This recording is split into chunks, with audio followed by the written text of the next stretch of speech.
I'm a bad motherfucker.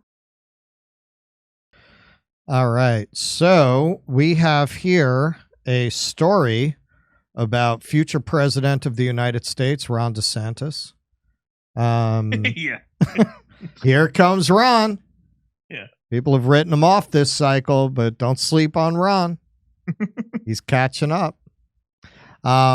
So he's gotten back to what he does best, culture war in his own state.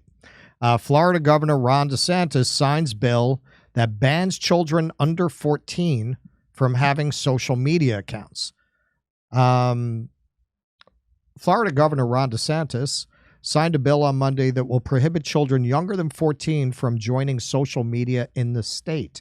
Those who are 14 or 15 will need a parent's consent before they join a platform. The bill, HB 3, also directs social media company to delete the existing accounts of those who are under 14. Companies that fail to do so could be sued on behalf of the child who creates an account on the platform. The minor could be awarded up to $10,000 in damages, according to the bill. Companies found to be in violation of the law would also be liable for up to $50,000 per violation, as well as attorney's fees and court costs. DeSantis previously vetoed a more restrictive version of the bill that would have banned social media accounts for kids under 16. That bill also required Florida residents to submit an ID or other identifying materials in order to join social media. HB 3, which is slated to take effect in January 2025, comes as efforts to regulate social media continue to ramp up across the U.S. amid concerns from some parents that the platforms don't do enough to keep their kids safe online. In December, more than 200 organizations sent a letter urging Senate Majority Leader Chuck Schumer to schedule a vote on the Kids Online Safety Act, or KOSA, which seeks to create liability or a duty of care for apps and online platforms that recommend content to minors that can negatively affect their mental health. In January, lawmakers grilled CEOs from TikTok, X, and Meta about online child safety. The tech executives reaffirmed their commitment to child safety and pointed to various tools they offer as examples of how they are proactive about preventing exploitation online. Florida House Speaker Paul Renner and other advocates of the new law argue that social media use can harm children's mental health and can lead to sexual predators communicating with minors. Quote, "You will not find a line in this bill that addresses good speech or bad speech because that would violate the First Amendment," Renner said. "We've not addressed that at all. What we have addressed is the addictive features that are at the heart of why children stay on these platforms for hours and hours on end." He specifically called out net choice, saying we're going to beat them and we're never, ever going to stop. Okay. Now, nobody would argue that children should be allowed to buy cigarettes or that children should be allowed to buy alcohol. Now, what the media is very often pumping out when it comes to protection of children, and you'll hear this if you have the misfortune to talk to a lot of libs, very often when you bring up the protection of children, they've been programmed now to respond with this very rote, well, children are very often used as an excuse for a moral panic. Okay, sure. But sometimes children are being talked about because they're actually in danger, right? Right? There have been a lot of, like, child labor, right? Would you say that was a moral panic? The movement against children working in the mines, was that a moral panic? So sometimes when people talk about children, it's not a moral panic. They're actually trying to protect children.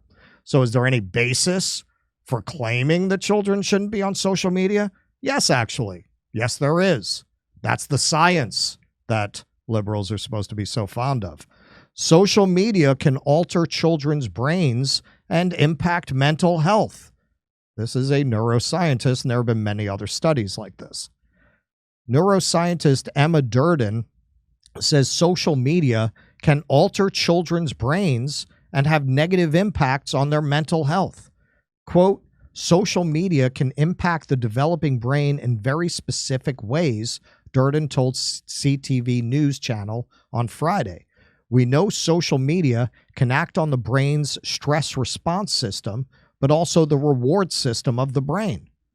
Durden is an assistant professor at Western University and the Canada Research Chair in Neuroscience and Learning Disorders. Her research has found links between screen time and negative internalizing behaviors that can lead to stress and anxiety in children. Quote, the screen is changing all the time, especially if they're sitting in classrooms where they're constantly getting notifications. That habitual checking has actually been associated with specific changes in brain regions involved in fear and anxiety in teenagers, so it's very concerning. Durden explained how social media use can also release the neurochemical dopamine into the brain. Associated with pleasure, dopamine can be triggered by activities like enjoying music and taking drugs.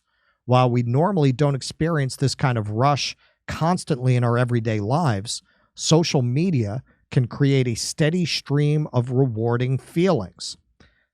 Quote, that's where it's becoming really concerning for children, where they're on these apps, they're posting images, they're commenting on images, and they're often seeking validation, Durden added.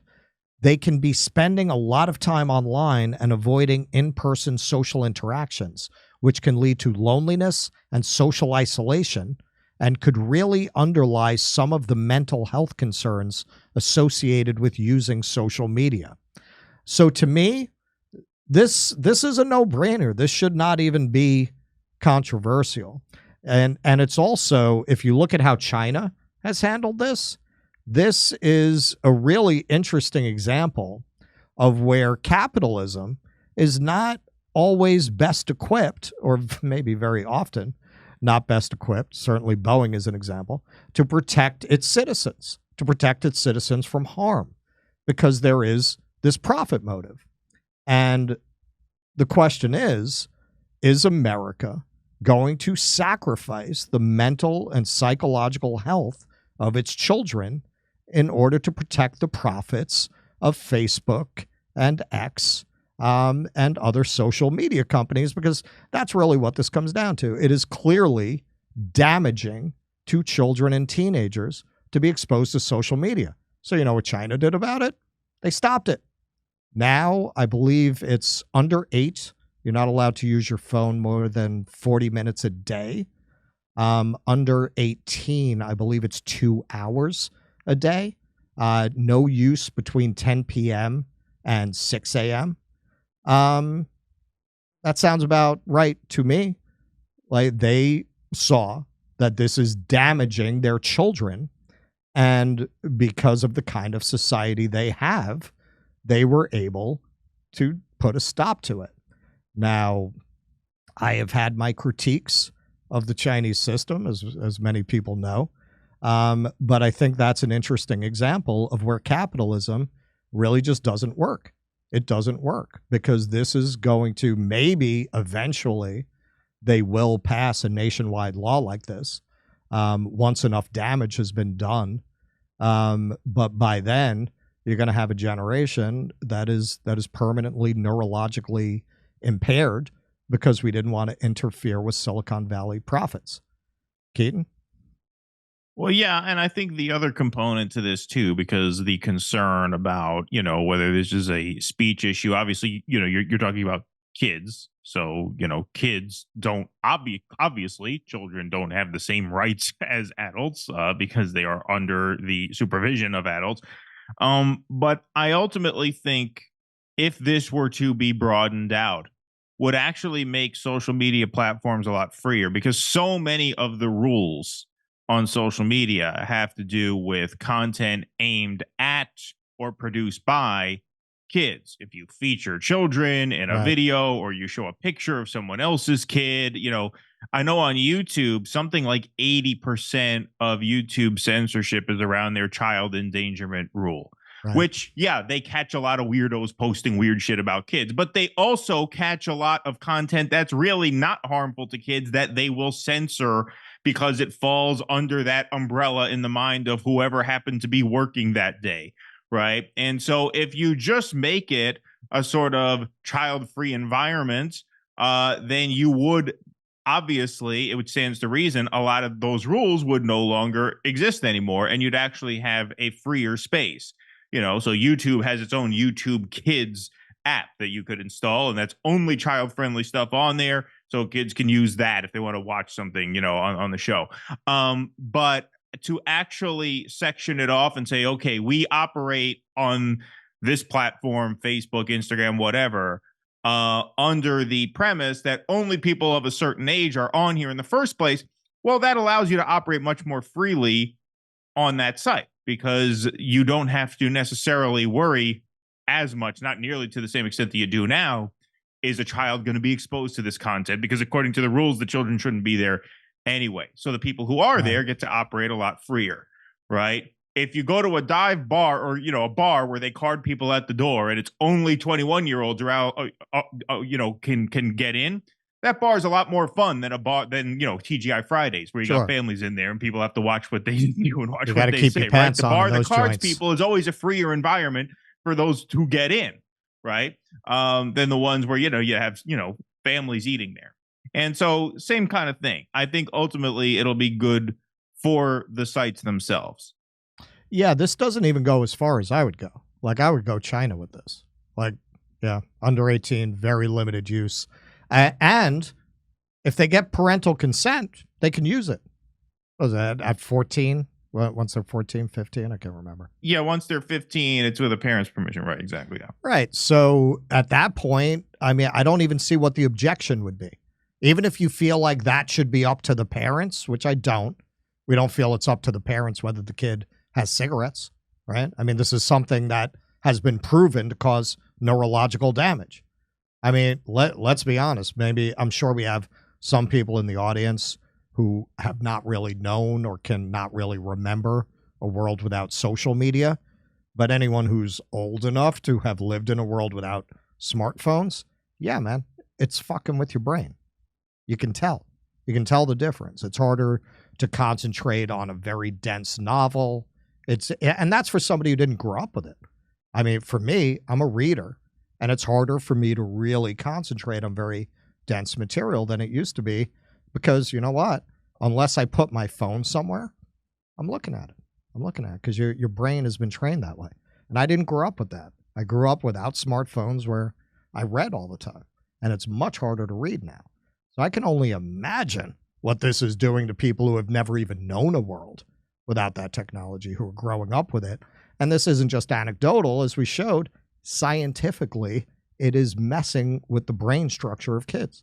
So to me, I don't even know what there's a debate about. Of course, I mean, what could be more vital than to make sure children's neurological development is not impaired over the course of their development? You have to protect children from that. So I would go to where China went. I think this bill is actually rather mild. I don't even know why there'd be a debate about it. I don't know why anyone would attack it. Eaton? Nope. Good. Nailed it. Nailed it. In the can. To you, Misha. Isn't it swell? The memes make themselves. They found a rabbi hole, tunnels and all. There's Jews in the walls. Isn't it bliss? The rabbinical grace, soiling the mattresses. Well, let me tell you.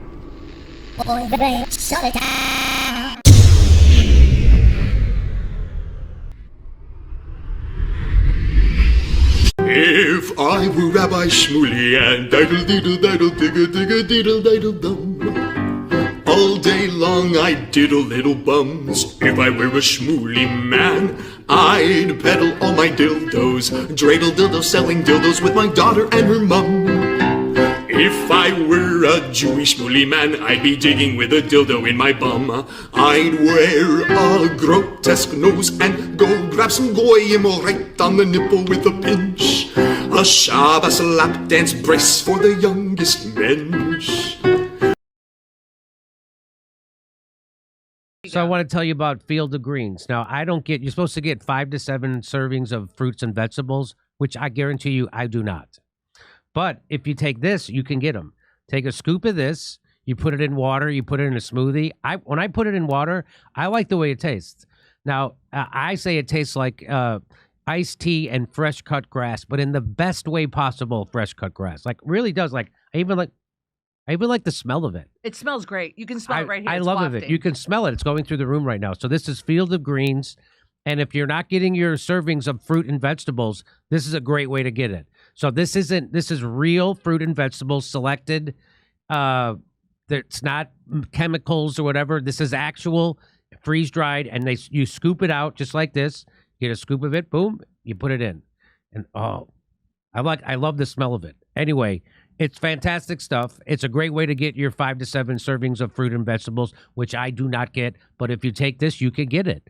And when Misha was taking it, she said she had better energy from it. So isn't that fantastic? Now, I quit smoking pot, and it's really messed me up. So I can't tell you anything about how I feel about anything.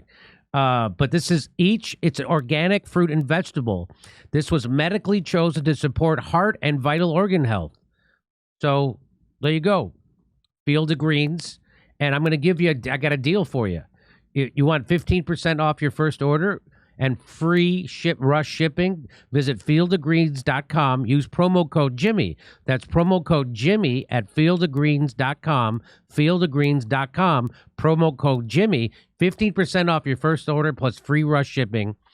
And if you want to get better energy through the day, they claim it helps you sleep better, gives you better hair, helps your digestion, feels better. I'm telling you, I don't get my fruits and vegetables. This is the way to get your fruits and vegetables. Field of Greens, real, organic superfood.